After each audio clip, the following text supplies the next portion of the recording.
Have you ever questioned whether or not markets are just a little too excited or optimistic about the potential of rate cuts? Maybe they're guaranteed for tomorrow, but then once we start looking out into 2026, come to find out they might not be as guaranteed as we thought because Kevin Hassett walked on stage today, was asked about rates, and basically his response was, yeah, about that. So Kevin Hassett, he is the director of the National Economic Council. He's a longtime Trump ally. He's the favorite to replace Jerome Powell as far as the Fed chair when Powell's term ends come next May. That matters because the Fed chair is this person who runs the rate setting meeting. They set the tone. They basically become the face of the interest rate policy for the entire world pretty much. And on paper, a lot of people could view this as Hassett just trying to sound independent. He said he'd rely on his own judgment, not bow to political pressure. Even if Trump jumps on Truth Social and starts rage posting, all caps, cut rates now. And then he even gives this example that, hey, if inflation's 4%, we don't cut. We won't do that. But the actual inflation rate right now, it's closer to 3%, which is why this is kind of a front-loaded comment because he's leaving the door wide open for cuts as long as the data cooperates kind of deal.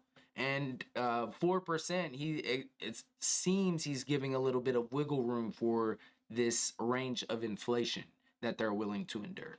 And then at the same time, in the same breath, really prior to saying that, he says there's pretty much plenty of room to cut rates in the coming months based on data. So he agreed that the Fed could cut more than a point, that quarter point everybody's expecting, but that could just be him auditioning for the job as this guy who, someone who wants to cut rates, doesn't spook markets, somehow still pretends the Fed's independent. But remember, Trump has been attacking Jerome Powell for years for being too tight on policy, too slow, not cutting fast enough, too late Powell. And he's already tried to lean on the Fed, even floating getting rid of Powell during the second term.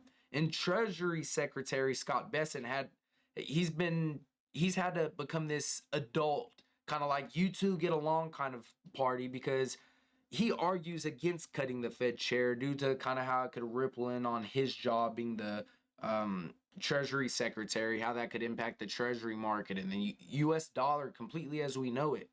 So you zoom out and you've got this Fed chair who's Powell, and his term's ending in May 2026. We got this president who wants lower rates, and then the front runner replacement that everybody's expecting it to be, Hassett, he's saying, I'll be dependent, but also, yeah, I want to cut rates. And now you might hear that and think, cool, cut now. We're going to continue cutting. We're going to get this easy money, cheap credit in the future. But the actual Fed mechanics are way messier than that, and that's where tomorrow's meeting comes in. So once we start looking at tomorrow, that's the end of the Fed's two-day meeting of the year, two-day meeting, the last of the year.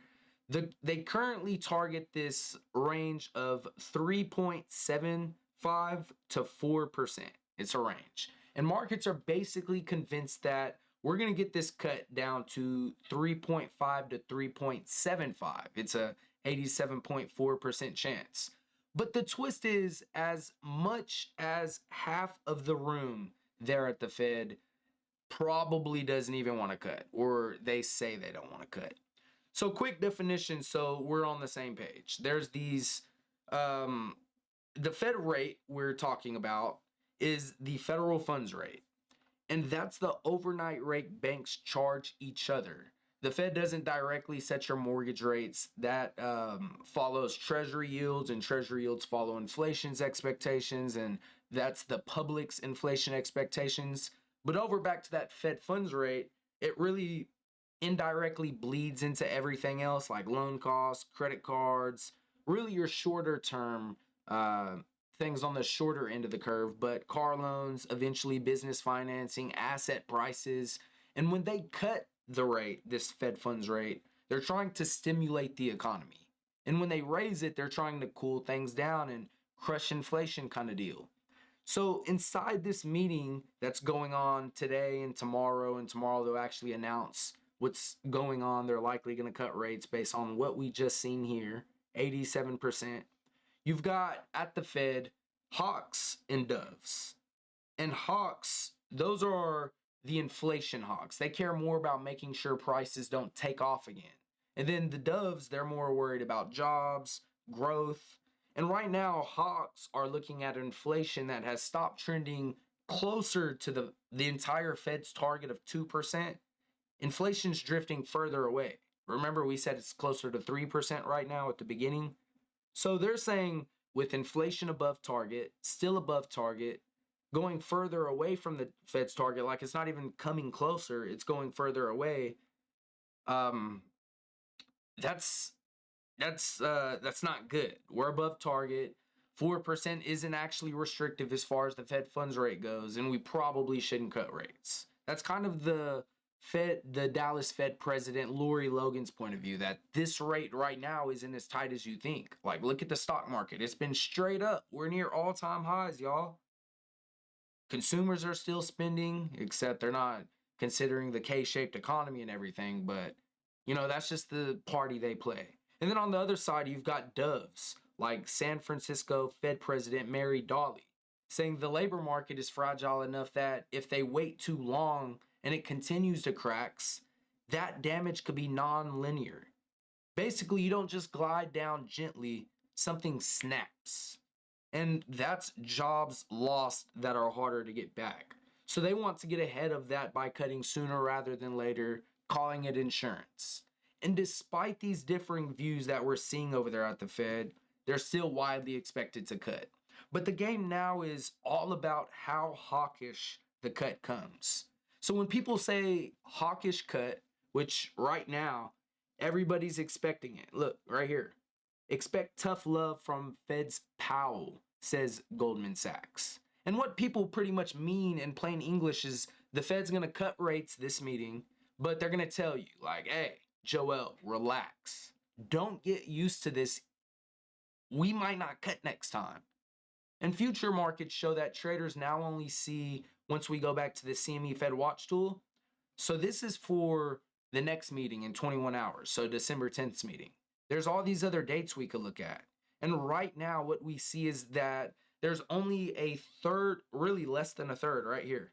Because tomorrow's rate will put us down to, let's work this out together so you truly understand. Right now, we're currently at 3.75 to 4%. So that's the range we're at. Tomorrow, when they cut rates by 25 basis points or 0.25%, you could pretty much say it either way, that will put us at this range of 3.5 to 3.75.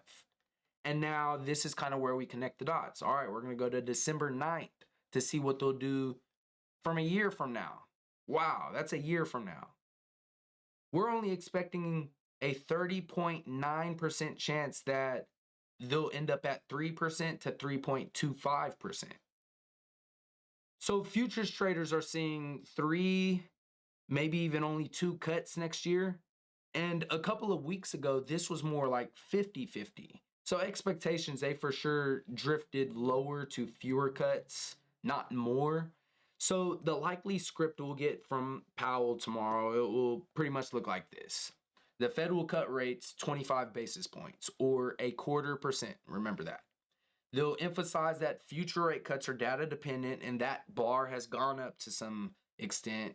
And they'll acknowledge internal disagreement. There may be a couple official dissents, more hawkish dots on the projections, and we'll talk about more of that in a minute. But that's what a hawkish cut means. You get this near-term gift, but the Fed looks into the camera and says, don't price in a full-blown easing cycle yet.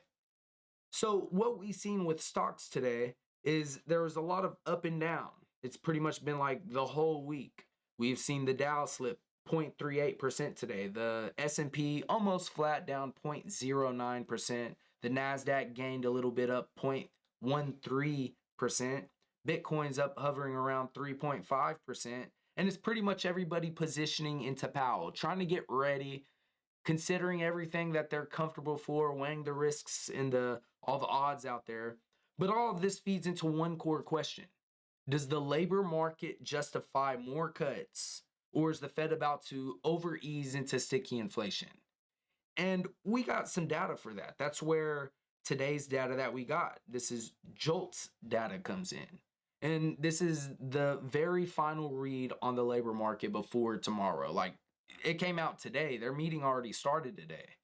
So JOLTS is the Job Openings and Labor Turnover Survey. It's the monthly report that tells us job openings, how many hires there were, how many separations. Separations, think like quits, layoffs, retirements, so on. It's not just counting how many jobs exist, it's measuring the churn in the job market. So quits in particular are this confidence gauge because when people quit more, they believe when people quit more, it's because they believe they can find something better, like this better opportunity. Now, this JOLTS report, what it reveals is in October, job openings sat at 7.7 million. So that was hot compared to what we expected. What we expected to see was 7.2 million, and I could show you where I'm coming up with this stuff. So economic calendar, then let's scroll up. Wait, it's at the top. Yeah, right there. So you see this number right here? The median forecast was 7.2 million. And we came in at 7.7 million. Sorry about that. So unchanged, that was hot.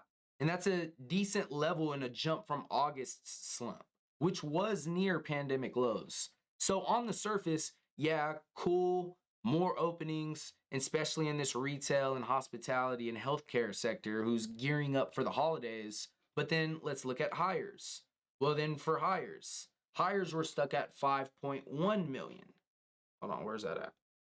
Yeah, right there. 5.1 million in October, which was basically identical to what we seen in August. That's the second lowest monthly hire number since the pandemic era, and the lowest since 2015 if you want to strip the pandemic period out. And so you have more openings on paper, but not more people actually getting hired. So, same story we've been talking about for, man, forever now. No one's getting fired, but no one's getting hired. So as far as total separations, that's people leaving their jobs for any reason. Those were also around 5.1 million, little changed. Quits came in at 2.9 million with quits rate of 1.8%, which that's a 5-year low. And fewer people quitting tells you that workers just don't feel great about their ability to jump ship and land on something better. And layoffs are at 1.9 million, so companies aren't aggressively firing either. So from the Fed's point of view, because we're trying to think through the Fed, like what are they going to tell us? What can they possibly have to say? A lot of people try to forecast that and make predictions, and then you're able to find opportunities if you get good at doing that. But JOLTS is sending this mixed signal. On one hand, low quits, weak hiring, reduce a reduction in wage pressure, which is good for inflation.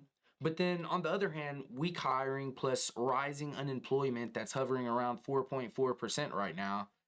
That's exactly the kind of labor market deterioration they're trying to avoid there at the Fed. And now that's just the labor side of things. If you want to know where the economy is headed, you could, in the future, there's another piece of data you could look at. And we were just looking at the economic calendar. On here, here's the leading economic index, or the LEI. This forecasts a slowdown, is kind of what it's talking about. This is looking more ahead. So the leading economic index fell 0.3% in September. This fell to 98.3 after another 0.3% drop in August. So over the last 6 months from March to September, it's down 2.1%.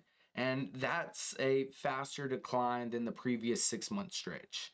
LEI is this composite of 10 indicators, stuff like weekly jobless claims, new manufacturing orders, building permits, stock prices, consumer expectations, the yield curve. It's built to front run turning points in the business cycle by about 7 months on average. So about 7 months out. So in plain English, LEI, the leading economic index, is trying to answer the question, is the economy likely to speed up or slow down in the near term? And right now, the answer is slow down. The biggest drag is weakening expectations from both consumers and businesses. People are getting less optimistic. Then you've got softer new orders in manufacturing, this inverted yield curve, unemployment claims contributing negatively. The only bright spots in this index were stock prices, new all-time highs, credit conditions, business investment orders, and non-defense capital goods. The conference board who publishes this is basically saying growth into 2026 and late 2025 into 2026, early 2026 looks fragile and uneven.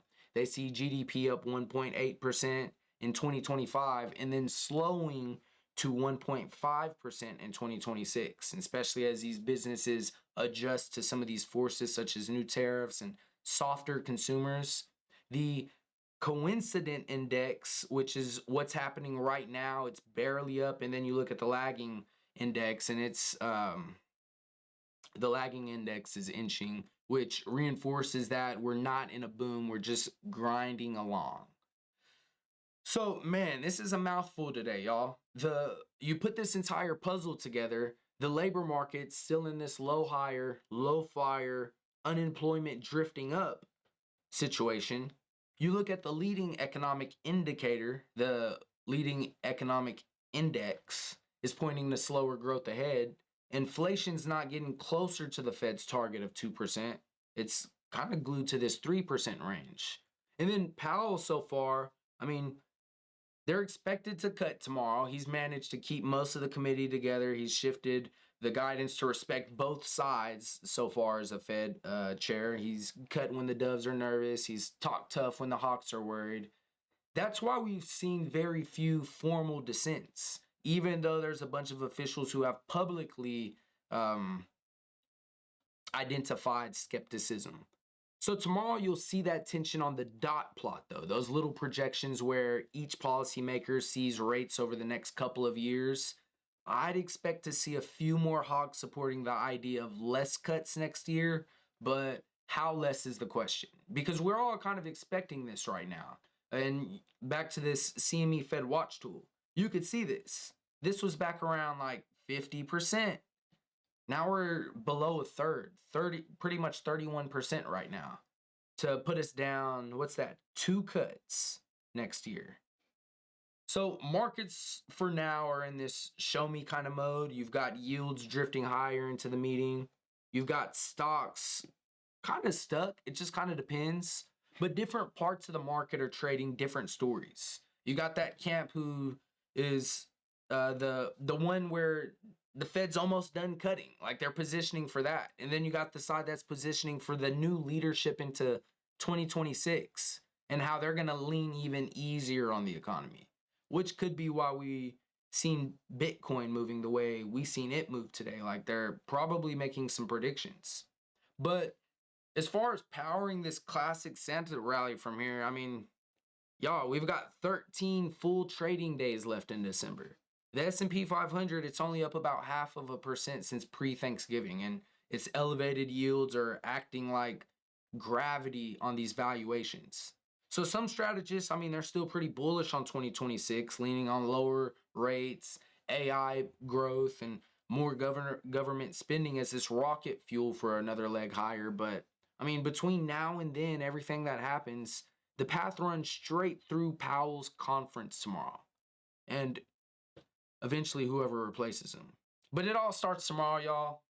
You heard it here first. The Fed has cut rates by 25 basis points. They're going to remain data dependent. And then Powell's going to put on his mean face at his press conference. So that's what we got. We'll see what Powell actually delivers tomorrow, how markets digest it. But at least for now, the moving pieces behind the headline have been revealed to you for today. Hope your day is awesome. I'll see you tomorrow.